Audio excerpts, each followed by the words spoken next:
February 11th. From Genesis. When Abraham's servant heard their answer, he bowed down to the ground and worshipped the Lord. Then he brought out silver and gold jewelry and clothing and presented them to Rebekah. He also gave expensive presents to her brother and mother. Then they ate their meal, and the servant and the men with him stayed there overnight. But early the next morning, Abraham's servant said, "Send me back to my master." "But we want Rebekah to stay with us at least 10 days, her brother and mother said. "Then she can go." But he said, "Don't delay me. The Lord has made my mission successful. Now send me back so I can return to my master." "Well," they said, "we'll call Rebekah and ask her what she thinks." So they called Rebekah. "Are you willing to go with this man?" they asked her. And she replied, "Yes, I will go." So they said goodbye to Rebekah and sent her away with Abraham's servant and his men. The woman who had been Rebekah's childhood nurse went along with her. They gave her this blessing as she parted. "Our sister, may you become the mother of many millions. May your descendants be strong and conquer the cities of their enemies." Then Rebekah and her servant girls mounted the camels and followed the man. So Abraham's servant took Rebekah and went on his way. Meanwhile, Isaac, whose home was in the Negev, had returned from Beer-lahai-roi. One evening, as he was walking and meditating in the fields, he looked up and saw the camels coming. When Rebekah looked up and saw Isaac, she quickly dismounted from her camel. "Who is that man walking through the fields to meet us?" she asked the servant. And he replied, "It is my master." So Rebekah covered her face with her veil. Then the servant told Isaac everything he had done. And Isaac brought Rebekah into his mother Sarah's tent, and she became his wife. He loved her deeply, and she was a special comfort to him after the death of his mother. Abraham married another wife, whose name was Keturah. She gave birth to Zimran, Jokshan, Medan, Midian, Ishbak, and Shua. Jokshan was the father of Sheba and Dedan. Dedan's descendants were the Asherites, Letushites, and Leumites. Midian's sons were Ephah, Epher, Hanok, Abidah, and Eldah. These were all descendants of Abraham through Keturah. Abraham gave everything he owned to his son Isaac, but before he died he gave gifts to the sons of his concubines and sent them off to a land in the east, away from Isaac. Abraham lived for 175 years, and he died at a ripe old age, having lived a long and satisfying life. He breathed his last and joined his ancestors in death. His sons Isaac and Ishmael buried him in the cave of Machpelah near Mamre, in the field of Ephron, son of Zohar the Hittite. This was the field Abraham had purchased from the Hittites, and where he had buried his wife Sarah. After Abraham's death, God blessed his son Isaac, who settled near Beer-lahai-roi in the Negev. Ishmael's descendants. This is the account of the family of Ishmael, the son of Abraham, through Hagar, Sarah's Egyptian servant. Here is a list by their names and clans of Ishmael's descendants. The oldest was Nebaioth, followed by Kedar, Adbeel, Mibsam, Mishma, Duma, Massa, Hadad, Tema, Jetur, Naphish, and Kedemah. These 12 sons of Ishmael became the founders of 12 tribes named after them, listed according to the places they settled and camped. Ishmael lived for 137 years. Then he breathed his last and joined his ancestors in death. Ishmael's descendants occupied the region from Havilah to Shur, which is east of Egypt in the direction of Ashur. There they lived in open hostility toward all their relatives. The births of Esau and Jacob. This is the account of the family of Isaac, the son of Abraham. When Isaac was 40 years old, he married Rebekah, the daughter of Bethuel the Aramean from Padan Aram, and the sister of Laban the Aramean. Isaac pleaded with the Lord on behalf of his wife, because she was unable to have children. The Lord answered Isaac's prayer, and Rebekah became pregnant with twins. But the 2 children struggled with each other in her womb, so she went to ask the Lord about it. "Why is this happening to me?" she asked. And the Lord told her, The sons in your womb will become two nations. From the very beginning, the two nations will be rivals. One nation will be stronger than the other, and your older son will serve your younger son." And when the time came to give birth, Rebekah discovered that she did indeed have twins. The first one was very red at birth and covered with thick hair like a fur coat. So they named him Esau. Then the other twin was born with his hand grasping Esau's heel. So they named him Jacob. Isaac was 60 years old when the twins were born. Esau sells his birthright. As the boys grew up, Esau became a skillful hunter. He was an outdoorsman, but Jacob had a quiet temperament, preferring to stay at home. Isaac loved Esau because he enjoyed eating the wild game Esau brought home, but Rebekah loved Jacob. One day when Jacob was cooking some stew, Esau arrived home from the wilderness, exhausted and hungry.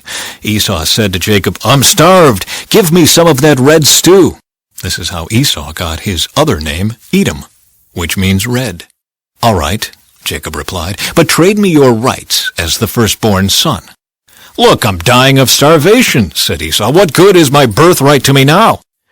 But Jacob said, "First you must swear that your birthright is mine."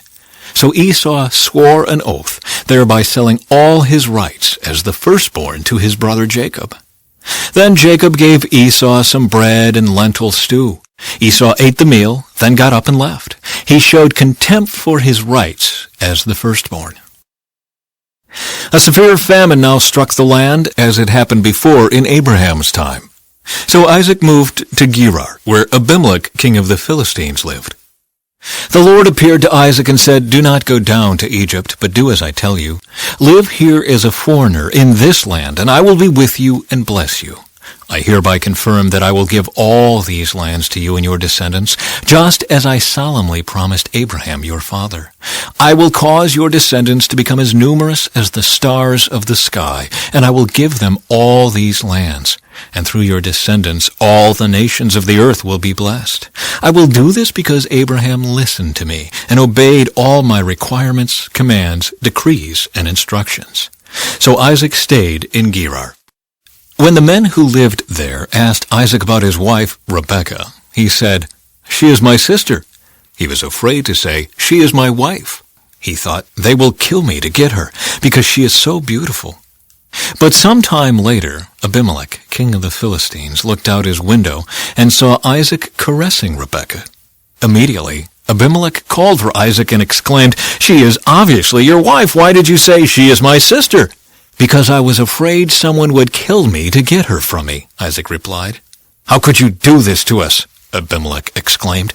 "One of my people might easily have taken your wife and slept with her, and you would have made us guilty of great sin." Then Abimelech issued a public proclamation. "Anyone who touches this man or his wife will be put to death." Conflict over water rights. When Isaac planted his crops that year, he harvested 100 times more grain than he planted, for the Lord blessed him. He became a very rich man, and his wealth continued to grow. He acquired so many flocks of sheep and goats, herds of cattle and servants, that the Philistines became jealous of him. So the Philistines filled up all of Isaac's wells with dirt. These were the wells that had been dug by the servants of his father Abraham. Finally, Abimelech ordered Isaac to leave the country. "Go somewhere else," he said, "for you have become too powerful for us." From Matthew. When Jesus saw the crowd around him, he instructed his disciples to cross to the other side of the lake. Then one of the teachers of religious law said to him, "Teacher, I will follow you wherever you go." But Jesus replied, "Foxes have dens to live in, and birds have nests, but the Son of Man has no place even to lay his head." Another of his disciples said, "Lord, first let me return home and bury my father." But Jesus told him, "Follow me now. Let the spiritually dead bury their own dead." Jesus calms the storm. Then Jesus got into the boat and started across the lake with his disciples. Suddenly a fierce storm struck the lake, with waves breaking into the boat. But Jesus was sleeping. The disciples went and woke him up, shouting, "Lord, save us! We're going to drown!" Jesus responded, Why are you afraid? You have so little faith." Then he got up and rebuked the wind and waves, and suddenly there was a great calm. The disciples were amazed. "Who is this man?" they asked. "Even the winds and waves obey him." Jesus heals 2 demon-possessed men. When Jesus arrived on the other side of the lake in the region of the Gadarenes, 2 men who were possessed by demons met him. They lived in a cemetery and were so violent that no one could go through that area. They began screaming at him, "Why are you interfering with us, Son of God? Have you come here to torture us before God's appointed time?" There happened to be a large herd of pigs feeding in the distance, so the demons begged, "If you cast us out, send us into that herd of pigs." "All right, go," Jesus commanded them. So the demons came out of the men and entered the pigs, and the whole herd plunged down the steep hillside into the lake and drowned in the water. The herdsmen fled to the nearby town, telling everyone what happened to the demon-possessed men. Then the entire town came out to meet Jesus, but they begged him to go away and leave them alone. Psalm 10. O Lord, why do you stand so far away? Why do you hide when I am in trouble? The wicked arrogantly hunt down the poor. Let them be caught in the evil they plan for others, for they brag about their evil desires. They praise the greedy and curse the Lord. The wicked are too proud to seek God. They seem to think that God is dead, yet they succeed in everything they do. They do not see your punishment awaiting them. They sneer at all their enemies. They think nothing bad will ever happen to us. We will be free of trouble forever. Their mouths are full of cursing, lies, and threats. Trouble and evil are on the tips of their tongues. They lurk in ambush in the villages, waiting to murder innocent people. They are always searching for helpless victims. Like lions crouched in hiding, they wait to pounce on the helpless. Like hunters, they capture the helpless and drag them away in nets. Their helpless victims are crushed. They fall beneath the strength of the wicked. The wicked think, God isn't watching us. He has closed his eyes and won't even see what we do. Arise, O Lord, punish the wicked, O God. Do not ignore the helpless. Why do the wicked get away with despising God? They think God will never call us to account, but you see the trouble and grief they cause. You take note of it and punish them. The helpless put their trust in you. You defend the orphans. Break the arms of these wicked, evil people. Go after them until the last one is destroyed. From Proverbs. Don't be impressed with your own wisdom. Instead, fear the Lord and turn away from evil. Then you will have healing for your body and strength for your bones.